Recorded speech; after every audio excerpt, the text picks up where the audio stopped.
Hello everyone, welcome to my YouTube channel learning tutorials. आज के इस वीडियो में हम पढ़ेंगे कैसे केमिकल फॉर्मूला लिखा जाता है, क्या उसका तरीका होता है लिखने का।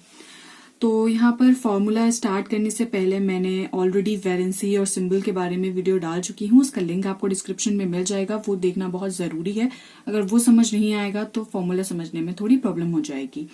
तो यहाँ पर सबसे पहले इसमें दो चीजें बहुत इंपॉर्टेंट होती हैं। पहला, हमें एलिमेंट्स का सिंबल पता होना चाहिए और दूसरा, हर एलिमेंट की हमें वैलेंसी मालूम होनी चाहिए, तभी हम केमिकल फॉर्मूला लिख सकते हैं। तो देखिए यहाँ पर कैसे केमिकल फॉर्मूला लिखा जाता है। फॉर एग्जाम्पल, पहला है हाइड्रोजन क्लोराइड।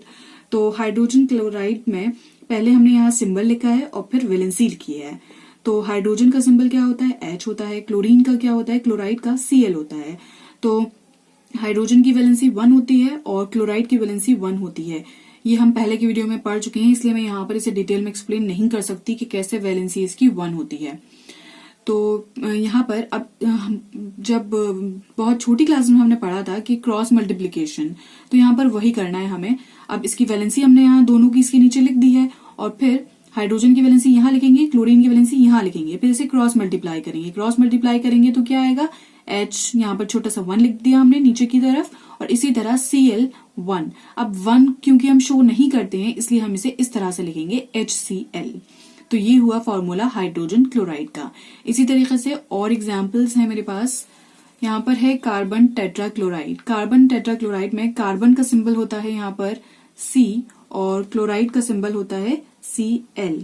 तो कार्बन की वैलेंसी क्या होती है? कार्बन की वैलेंसी होती है 4 और क्लोराइड की वैलेंसी होती है 1। तो यहाँ पर इसे क्रॉस मल्टीप्लाई करेंगे तो ये हो जाएगा C पे, तो यहाँ 1 आएगा, तो 1 हम नहीं शो कर रहे, और ये हो जाएगा Cl4। तो कार्बन टेट्राक्लोराइड का ये फॉर्मूला हुआ। उसके बाद नेक्स्ट है मैग्नीशियम क्लोराइड। तो यहाँ पर सिंबल लिखेंगे, मैग्नीशियम का सिंबल Mg होता है और क्लोराइड का वही Cl। तो मैग्नीशियम की वैलेंसी 2 होती है और क्लोराइड की वैलेंसी 1 होती है। यहाँ पर भी क्रॉस करेंगे और यहाँ आ जाएगा Mg1 नहीं लिखेंगे, Cl2। उसके बाद है यहाँ पर next aluminium oxide. Aluminium oxide में यहाँ पर इसका सिंबल एल्यूमिनियम Al और ऑक्साइड के लिए हम O लिखेंगे। एल्यूमिनियम की वैलेंसी होती है यहाँ पर 3 और ऑक्साइड की होती है 2। इसे क्रॉस करेंगे तो यहाँ पर यह आएगा Al2O3। फिर नेक्स्ट है यहाँ पर सोडियम नाइट्रेट। सोडियम का सिंबल होता है यहाँ पर Na और नाइट्रेट का सिंबल होता है NO3। कंफ्यूज मत होइएगा कि नाइट्रेट का सिंबल NO3 कैसे हो गया।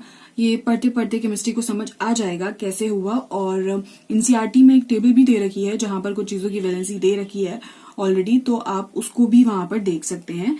सोडियम की वैलेंसी भी यहाँ पर 1 होती है और NO3 की भी 1 होती है। दोनों को क्रॉस करेंगे तो ये आ जाएगा NaNO3।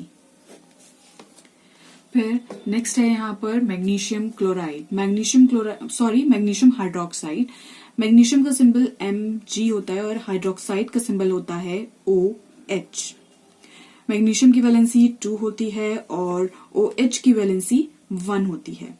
तो यहाँ पर आएगा Mg वही 1 आ जाएगा और OH होगा यहाँ पर 2। लेकिन अब हम यहाँ पर OH2 नहीं लिखेंगे, मतलब यहाँ पर ऐसा लगेगा कि ये सिर्फ हाइड्रोजन के लिए है, पर हाइड्रोक्साइड को तो हम पूरा OH से लिख रहे हैं ना, इसलिए हम यहाँ पर ब्रैकेट लगा देते हैं ताकि ये हमें पता हो कि ये दोनों के लिए 2 है, इसलिए मैग्नीशियम हाइड्रोक्साइड। उसके बाद है यहाँ पर नेक्स्ट सोडियम कार्बोनेट। सोडियम का सिंबल Na और कार्बोनेट का सिंबल होता है CO3। सोडियम की वैलेंसी 1 होती है और CO3 की वैलेंसी 2 होती है। इसे यहाँ क्रॉस करेंगे तो ये आएगा Na2CO3। फिर है नेक्स्ट यहाँ पर लास्ट एग्जाम्पल हमारी एल्यूमिनियम क्लोराइड। एल्यूमिनियम क्लोराइड में सिंबल होता है यहाँ पर एल्यूमिनियम का Al और क्लोराइड का Cl। एल्यूमिनियम की वैलेंसी 3 होती है और क्लोराइड की वैलेंसी 1 होती है। इसको क्रॉस करेंगे तो यहाँ पर आएगा हमारा AlCl3। तो ये था हमारा केमिकल फॉर्मूला। बुक में कुछ जगह पर ये वैलेंसी की जगह चार्ज भी उन्होंने यूज किया है। मैंने यहाँ पर चार्ज इसलिए करके नहीं दिखाया क्योंकि मैं आप लोगों को कंफ्यूज नहीं करना चाहती। वैलेंसी से भी फॉर्मूला निकाला जा सकता है। और रही बात चार्ज की, तो मैं आयन की वीडियो में चार्ज के बारे में बता चुकी हूँ। अगर आप वो भी जानना चाहते हैं तो आप उस वीडियो को देख सकते हैं। उसका लिंक आपको डिस्क्रिप्शन में मिल जाएगा। Thank you so much for watching my video.